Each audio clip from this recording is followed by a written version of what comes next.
When you have an injury and someone helps you to clean it with a spirit, it gives a lot of pain. But the person's intention is to fast track the healing and rid that injury of any bacterial infection. Even with that, you feel a lot of pain. How much more when you are wounded emotionally and someone says words that hurt you? You can imagine how it feels. This brings us to the topic of today, featuring what you say to a bereaver.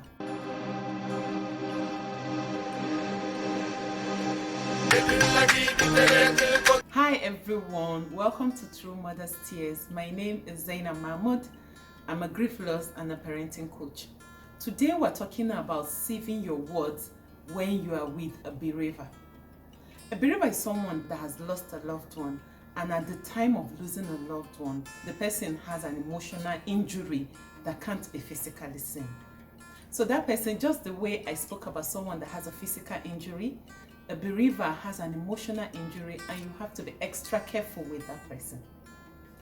When you're with a bereaver, the person is already injured. So what comes out of your mouth is something you have to sieve very carefully before you say it to a bereaver. Sometimes your intention might be to make the bereaver feel better, but at the end of the day, you actually make that person feel worse.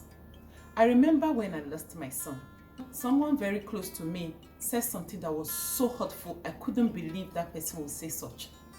It was exactly 3 days after the loss of my son, and then this person went ahead to utter. The words were so big, I couldn't believe the person could say such to me. At that time, it had been 3 days after my son's death, and I felt I was still in a very bad state. In fact, that was the day I slumped when I went out.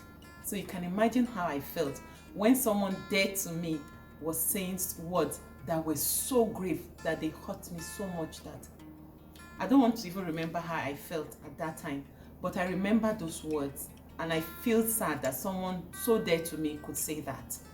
These were words that were anybody, even if it's not a period of bereavement, these were words that would hurt on a normal day. They were words that would hurt anyone. As long as it's a beloved person, most likely in the person of a relation or a friend, saying it to another person. So you can imagine how much it will hurt when you say it at a period when somebody is grieving, when someone is bereaved.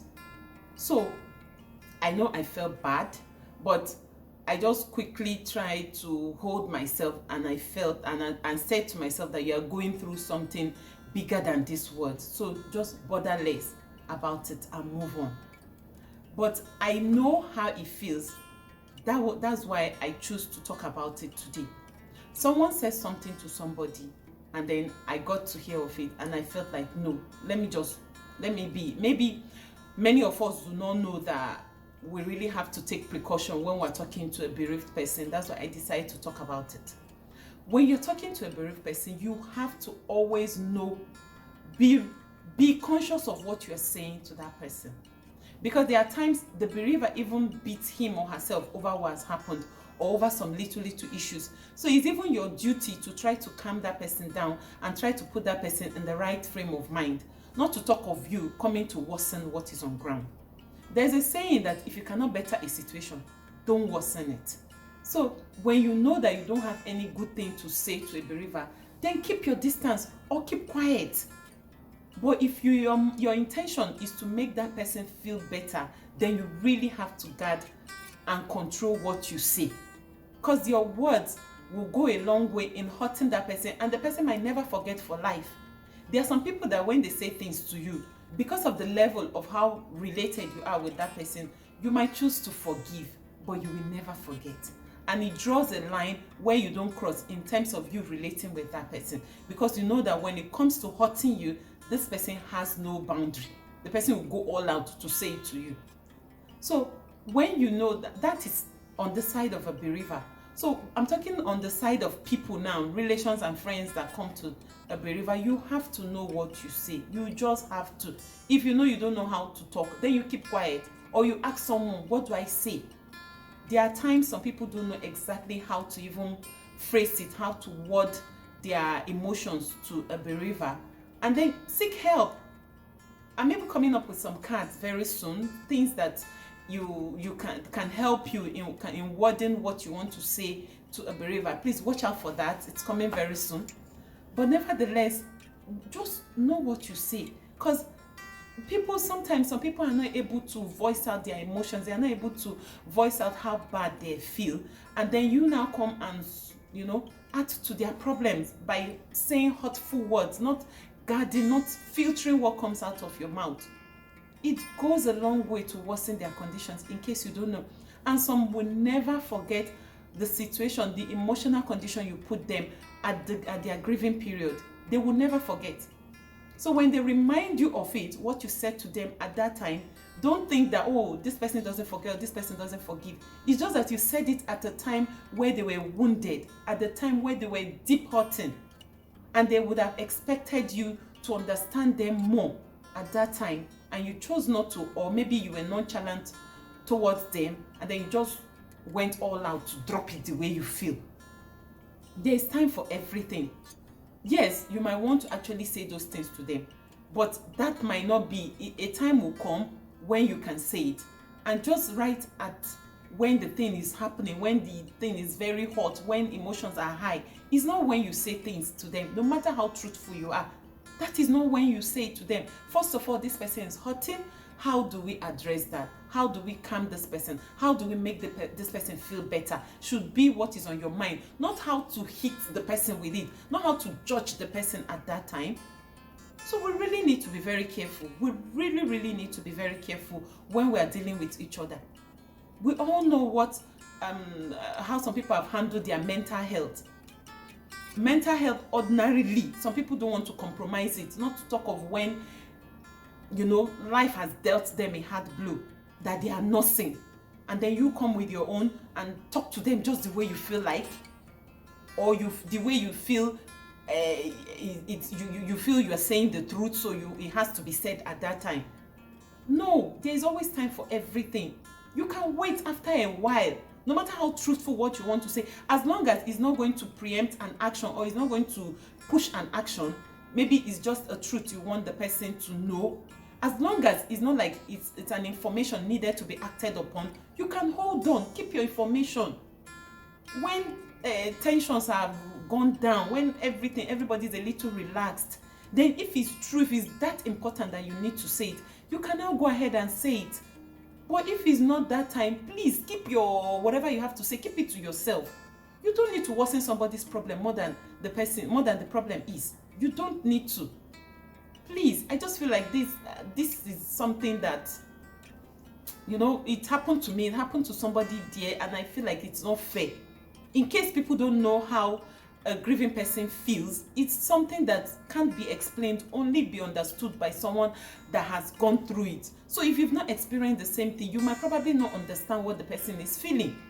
So that will now give you room. That doesn't mean because you don't understand how the person is feeling, you should now go ahead and say all sorts of things without filtering your words to the bereaver or the griever. No, please. I remember my time, a lady walked up to me, a supposed friend came to me and was telling me that, oh, do you know so people are talking about how fast you healed? Oh, so person said they came to me and they told me that, oh, she was quick to heal, she was quick to bounce back, she's coming back to her real self. And I was just looking at her like, are you for real?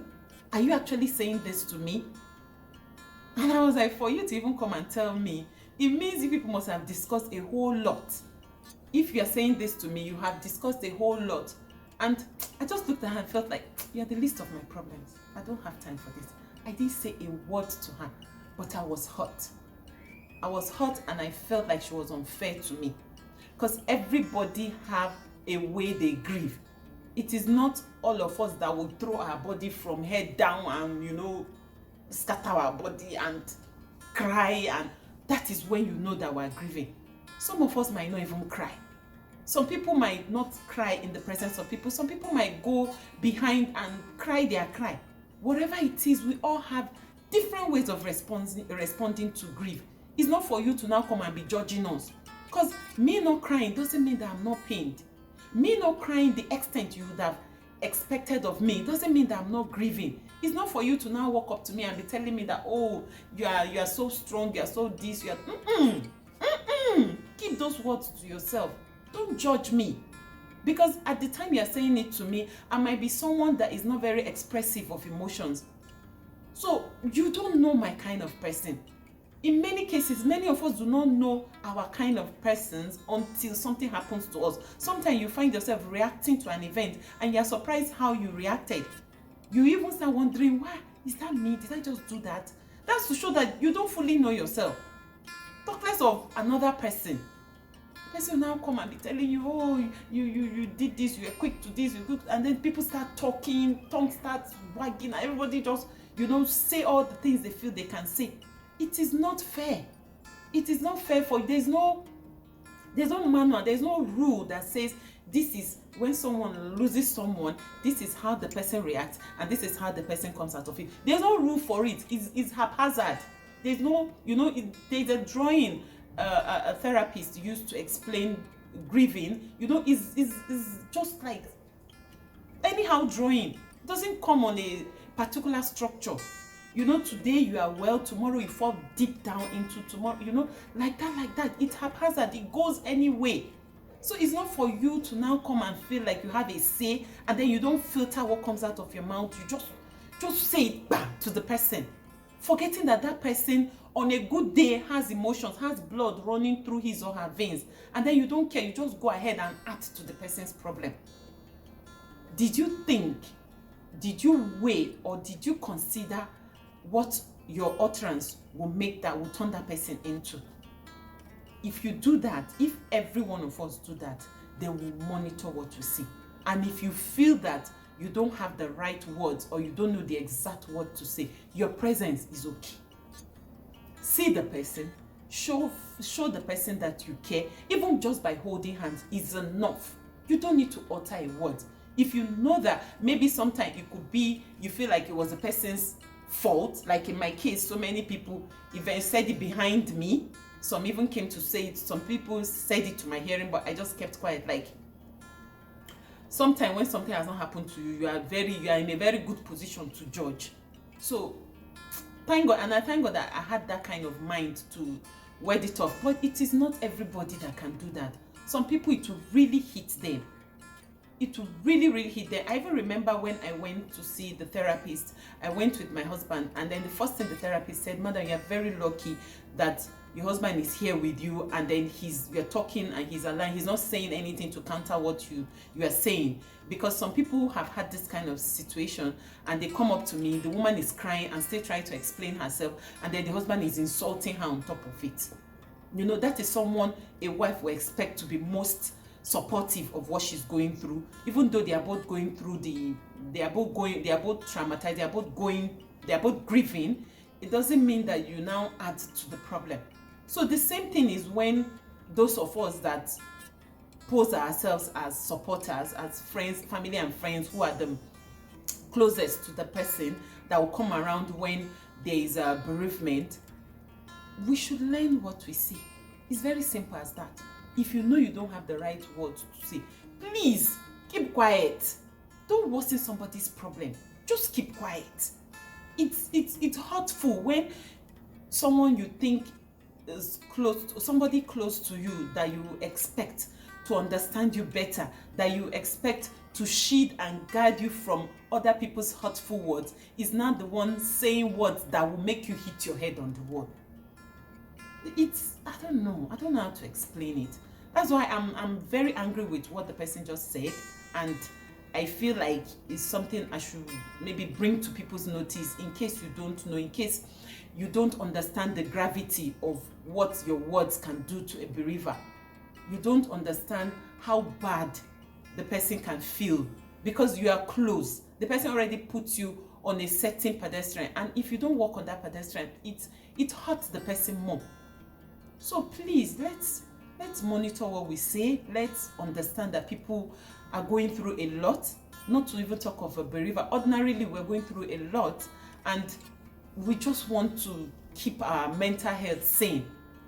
Then we should not because it's the truth, we feel like it's the truth, or we feel like it's something that really happened. We just want to say it because we're feeling pain, or we feel like this person deserves to be told the truth, and then we go all out at a time, at the period the person is most vulnerable, and then we just dish out those words to the person because we feel we have a mouth, a functional mouth that can release words. No, please, please, I beg of us, I beg of everyone, I beg of anyone trying to be a supportive system for a bereaver, please truly support that bereaver, and also support the bereaver from other people, and support the bereaver to support him or herself. Please, let's just try to do the right thing. So please don't forget to hit the subscribe button if you're new to this channel. Subscribe button, give us a thumbs up and comment. Please do that. And then if you're new, if you've been with me from this section, thank you. I'll always thank you, because you're part of the reason why I hear you support me, and I'm so very grateful for that. So please do have a lovely weekend. Same time next week by God's grace. Take care. Bye bye.